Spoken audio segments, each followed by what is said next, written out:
Have you ever been in a circumstance where your life might have been threatened? I remember one incident like that. It happened a number of years ago when I had taken an exit. A couple lanes of traffic were merging, and a semi-trailer hit the left rear of my car.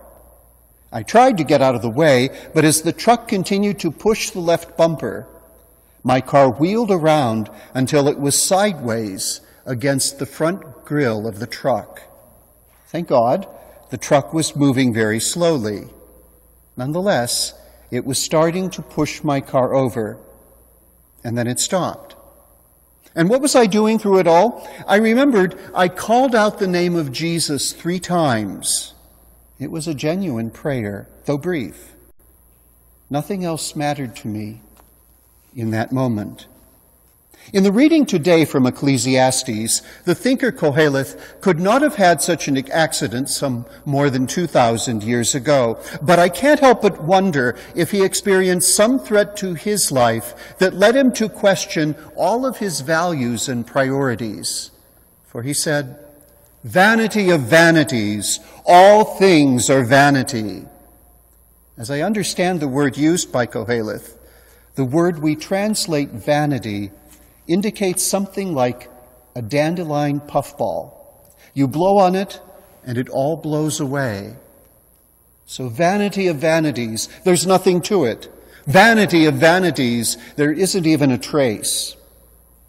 Have you ever looked at incidents in your life that way?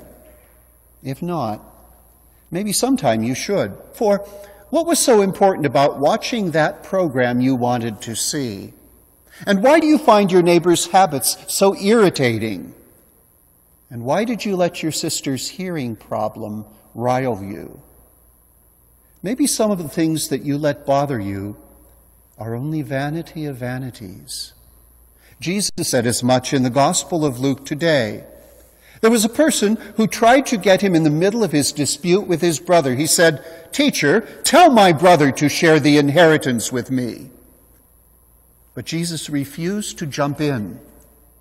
Was it because he didn't care about the justice of the issue? Well, of course not. Jesus was always concerned about those who came out on the short end of the stick. But what Jesus was really concerned about in this case was that the complainer was caught up in some passing things of this world, on vanities, when what he really needed to focus on was the eternity that Jesus was opening up for him. What does that mean for us? Well, I think it means that we need to think about and pray over the words of the Serenity Prayer. Perhaps you know it.